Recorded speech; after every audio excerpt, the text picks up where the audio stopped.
Par une froide et pluvieuse soirée d'hiver, une femme téléphone à la police pour signaler la disparition de son mari. L'homme est un marathonien sorti pour s'entraîner, mais il n'est jamais rentré. Selon l'expertise médico-légale, quel que soit l'endroit où s'est rendu cet homme, il a eu des ennuis. Passé au peigne fin, une scène de crime peut révéler une multitude de détails sur le mode opératoire et l'identité du meurtrier. Dans l'histoire que je vais vous raconter maintenant, excepté sa carte de visite, l'assassin a semé derrière lui plus d'indices qu'il n'en faut pour être démasqué. Au cœur de la Californie du Sud se trouve la petite ville de Valley Center. À environ 1 heure de route de San Diego, c'est une communauté tranquille et paisible entourée de collines et de terres arables. Les environs champêtres ont séduit Jane et Robert Dorotic, mari et femme depuis près de 30 ans. Le couple vit dans un ranch de 7 hectares. Ce ranch s'appelle Charisma Farms. Pour Jane, les chevaux sont toute sa vie. Il était évident que les chevaux la passionnaient. C'était l'une de ses plus grandes passions. Quant à Bob, il préfère la vie en plein air et le camping. Passionné d'exercice physique, il est marathonien. Ce qu'il adorait par-dessus tout, c'était camper avec sa famille et ses fils en particulier. Il faisait toujours des excursions différentes sur le mont McKinley. Ou alors il partait en randonnée dans le Grand Canyon et passait la nuit là-bas. Le couple a 3 enfants d'âge adulte, 2 fils et une fille, Claire, qui vit encore chez eux. Claire est aussi marathonienne. C'est une cavalière hors pair. Un dimanche soir de février 2000, Jane Dorotic téléphone au shérif pour signaler la disparition de son mari. Elle déclare que Bob est parti courir quelques heures auparavant, mais qu'il n'est jamais rentré à la maison. Quand elle a signalé sa disparition, j'ai tout de suite pensé, même si c'est un coureur, un marathonien, eux aussi ont des crises cardiaques quand ils s'entraînent. Il n'est pas rare que Bob effectue de longs entraînements, mais il n'est jamais parti aussi longtemps. Le shérif et ses adjoints fouillent toute la région en concentrant leurs recherches le long des trajets habituels de Bob. Les recherches se terminent le lendemain matin à 4h30 avec la découverte d'un cadavre. J'ai remarqué quelque chose à gauche dans le fossé. On aurait dit un corps. J'ai arrêté mon véhicule, allumé les phares. Je suis sorti de la voiture et j'ai pu confirmer qu'il s'agissait bien d'un cadavre. Je pouvais voir des traumatismes au niveau de la tête. La victime avait également une corde attachée autour du cou. En regardant le cadavre et les traumatismes, j'ai tout de suite pensé que nous avions affaire à un homicide. Le fait qu'il n'y ait aucune trace de sang à cet endroit indique que Bob a été frappé ailleurs. On a retrouvé des traces de pneus dans la boue, 2 empreintes. On a aussi retrouvé des empreintes de pas inutilisables. Elles ressemblaient à de gros trous dans les feuilles mortes qui se trouvaient par terre. La police retrouve un sillage dans la boue allant de la zone des empreintes de pneus jusqu'au cadavre. Et ils trouvent également un indice prouvant que Bob n'est pas sorti courir ce soir-là. Ses chaussures étaient très propres. Elles n'avaient aucune trace de boue, pas d'éclaboussure, aucune tache. Les informations dont je disposais à ce moment-là mentionnaient qu'il était allé courir la veille. Et ce jour-là avait également été une journée pluvieuse. Un cheveu de Dorotic est retrouvé sur sa poitrine, sous sa chemise, suggérant qu'il a été habillé après sa mort. Un indice supplémentaire confirme qu'une tierce personne l'a habillé. Les lacets de ses chaussures étaient noués vers l'extérieur. Le nœud n'était pas au centre de la chaussure. On aurait dit que quelqu'un lui avait fait ses lacets. Les nœuds étaient tournés vers l'extérieur. Les enquêteurs constatent avec soulagement que le meurtrier de Robert Dorotic a laissé derrière lui une multitude de preuves médico-légales. Le corps, déposé sur le bord de la route, recèle une moisson d'indices. Pour autant, pour confondre l'assassin, la police doit rapidement trouver la scène de crime. La nouvelle du meurtre de Bob Dorotic se répand rapidement à sa famille et ses amis. C'est son fils, Alex, qui prévient le meilleur ami de son père. J'étais assis dans la cuisine avec ma femme, j'ai décroché le téléphone et il m'a dit « Jim, c'est Alex Dorotic ». Je lui ai dit « Alex, ça va ?» Il m'a répondu « Pas très bien, ils viennent de retrouver Bob assassiné ». Je n'arrivais pas à le croire. Les médecins légistes commencent leur enquête en tentant d'identifier le véhicule du lieu du crime. À partir des empreintes dans la boue, ils mesurent la distance entre les roues. Le véhicule est identifié comme étant un pick-up. Ils analysent ensuite des photographies d'empreintes. Vous devez tout d'abord regarder la largeur des traces de pneus. On constate différentes tailles de pneus. Ensuite, il faut regarder les dessins. Chaque fabricant a des dessins de bandes de roulement différents, conçus pour différents types de routes. Le pick-up a 3 modèles de pneus différents. Les empreintes sont comparées aux milliers de pneus sur le marché. J'ai remarqué que les 2 pneus avant étaient de même marque, O. De Maria identifie le pneu arrière gauche comme étant un Firestone Radial et le pneu arrière côté passager comme un Cooper modèle Discoverer. Lors de l'autopsie, le médecin légiste confirme que le décès de Dorotic est dû à un traumatisme suite à un coup violent à la tête porté avec une sorte de marteau.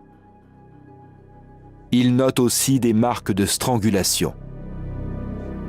Dans son estomac, il retrouve les restes non digérés du repas pris par Bob le samedi soir, ce qui signifie qu'il a été tué le samedi. Jane a déclaré que Bob a quitté la maison le dimanche après-midi. Une vérification de leur passé révèle que Bob Dorotic et sa femme s'étaient séparés quelques années auparavant, mais s'étaient récemment réconciliés. Bob était souvent en désaccord avec sa femme et sa fille sur le coût de la gestion du ranch. Jane et Claire souhaitaient investir plus d'argent dans le ranch pour l'agrandir. Il y a aussi la possibilité d'un employé mécontent. Le contremaître du ranch, Lionel Morales, est depuis longtemps du côté de Claire Dorotic dans le débat sur l'agrandissement du ranch. On sentait que nous devions poursuivre notre enquête et l'interroger pour savoir à quelle heure, à quel moment il se trouvait là et ce qu'il faisait quand il était là-bas. Lionel Morales, Claire et Jane Dorotic nient toute implication dans le meurtre de Bob. Lionel et Claire ont chacun un alibi. Jane déclare être restée à la maison toute la journée pour s'occuper des chevaux. Elle coopère avec la police en les autorisant à fouiller sa maison. En fait, l'inspecteur chargé des homicides m'a prise à part avant d'entrer et m'a dit « Bon, Caroline, il s'agit d'une fouille autorisée par la suspecte. Tout ce qu'on recherche, ce sont des traces de sang évidentes et manifestes. Ne va pas fouiller partout, n'ouvre pas les tiroirs, ne fais rien de particulier. Sois aussi discrète que possible. » Dehors, le sol était boueux et les chaussures étaient interdites dans la maison. Pour être poli, vu qu'il s'agissait d'une fouille autorisée, et c'est la seule fois de ma vie où j'ai fait ça sur un lieu de fouille, j'ai enlevé mes chaussures. Les enquêteurs fouillent la maison et en particulier la chambre principale, mais ne trouvent rien d'extraordinaire. Afin de respecter les usages en vigueur dans la maison, la criminologue Caroline Gannett se déchausse avant d'inspecter les lieux. Ce détail peut paraître anodin. Pourtant, il va s'avérer lourd de conséquences et faire basculer l'enquête. J'ai avancé dans un coin de la chambre et j'ai senti que la moquette était mouillée sous mes pieds. J'ai littéralement sursauté, car je savais exactement ce que c'était.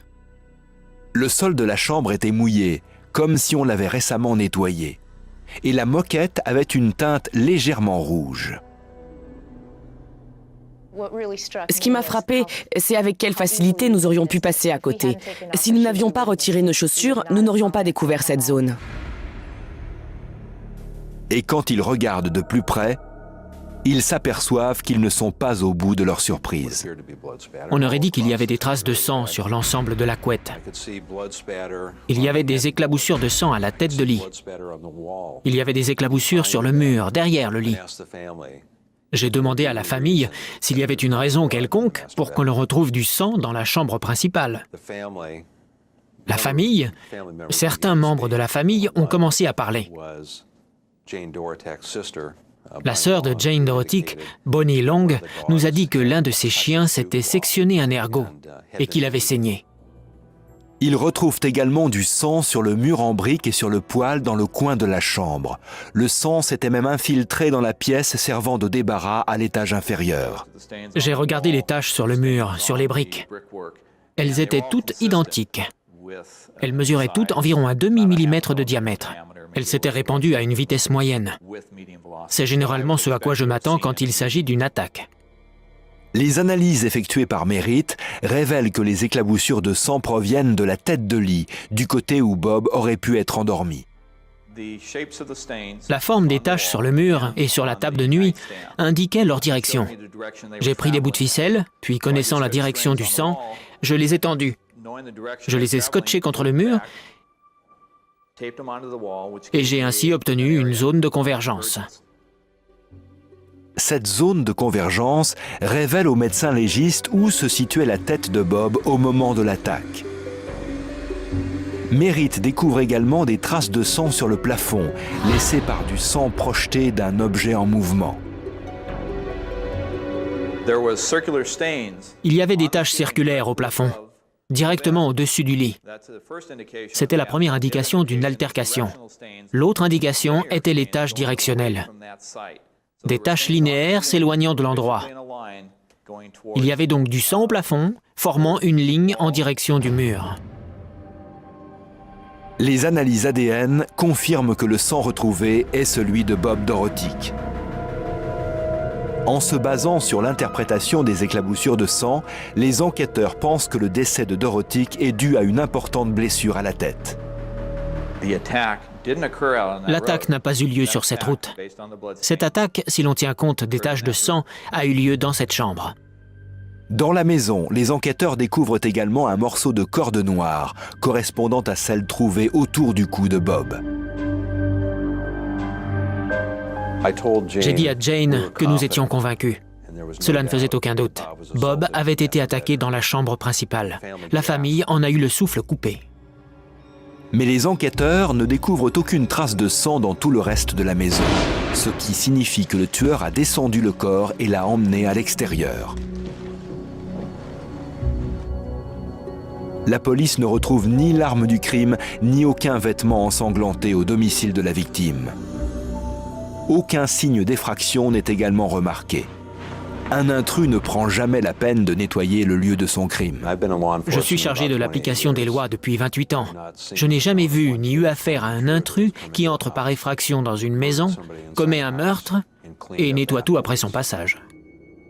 La police retrouve le pick-up dans le garage. Il n'y a aucune trace de sang visible à l'œil nu.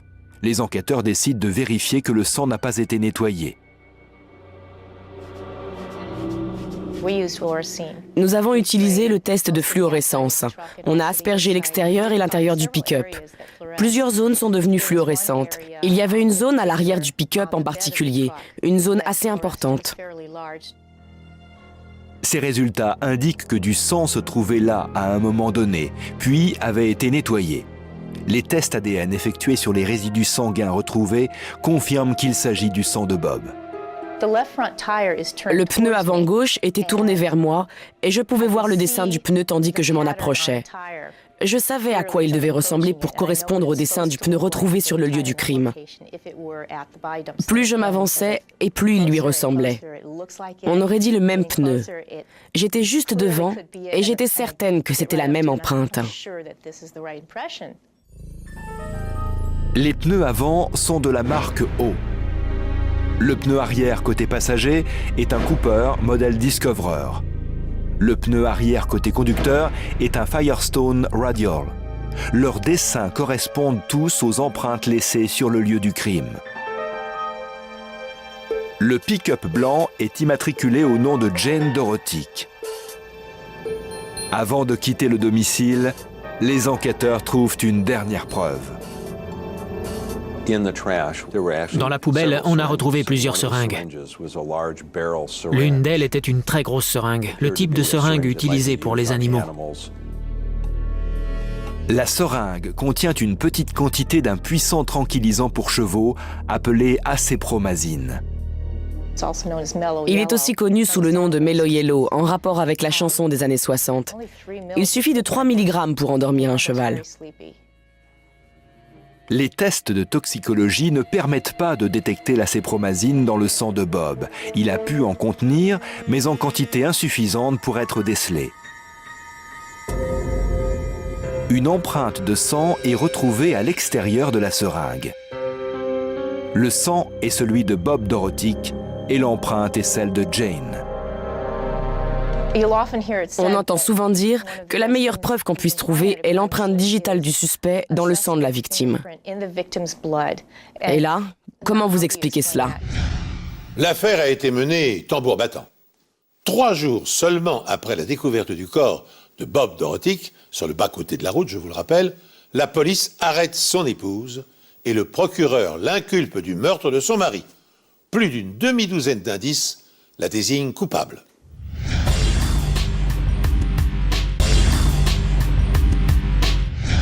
Your Honor, I'd like to say that I'm innocent. I loved my husband. I love him still. En mai 2001, Jane Dorotic est jugée pour le meurtre de son mari, Robert. Pour les procureurs, cela ne fait aucun doute. Jane injecte le tranquillisant pour chevaux à son mari pendant qu'il dort dans la nuit du samedi au dimanche. Elle le frappe à la tête alors qu'il est dans leur lit, puis à terre, près du poêle. Quand Jane jette la seringue, elle laisse ses empreintes dans le sang de Bob. Après l'avoir habillé, elle le porte ou le traîne au rez-de-chaussée jusqu'à son pick-up.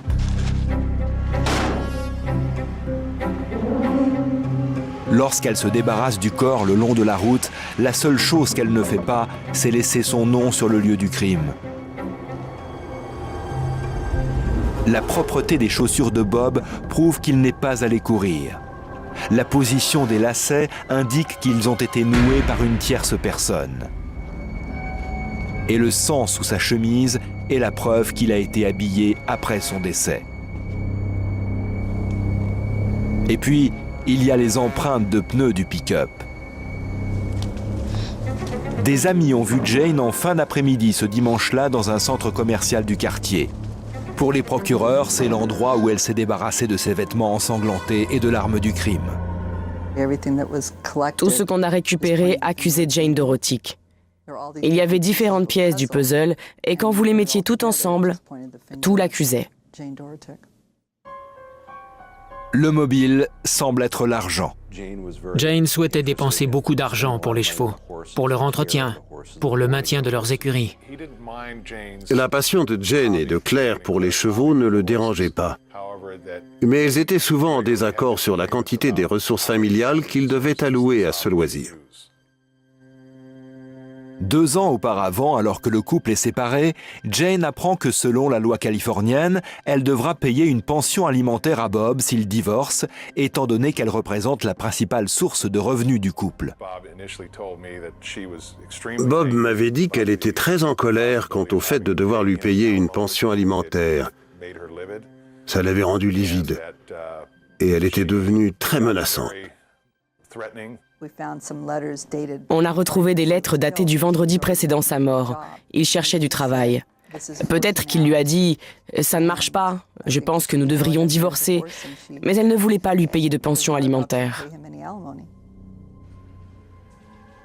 Lors du procès, les avocats de la défense déclarent que c'est Claire Dorotic, aidée de Lionel Morales, la meurtrière de Bob Dorotic. Ils fournissent une lettre écrite par Claire à son père, d'une grande hostilité suite à des abus présumés. Elle vivait sa vie en essayant de satisfaire son père, et elle avait emmagasiné énormément de haine et de rancune au fil des années. Selon les avocats de la défense, Lionel Morales était compatissant envers Claire. Ils ont sous-entendu qu'étant donné qu'il travaillait pour Claire Dorotic et qu'elle n'aimait pas son père, il aurait tout fait pour elle. Mais la police était satisfaite car ils avaient tous deux de solides alibis. Nous étions sûrs que Claire n'était pas en ville ce week-end-là. Et Jane était la seule personne à être chez eux. Jane était la seule suspecte dans nos esprits. Claire, do you know why your mom is pointing the finger at you? Claire Dorotic et Lionel Morales invoquent leur droit au 5e amendement contre l'auto-incrimination et décident de ne pas témoigner. Jane ne fournit aucune explication sur l'empreinte retrouvée dans le sang de son mari sur la seringue contenant le tranquillisant pour chevaux. Après 3 jours de délibération, le jury rend son verdict.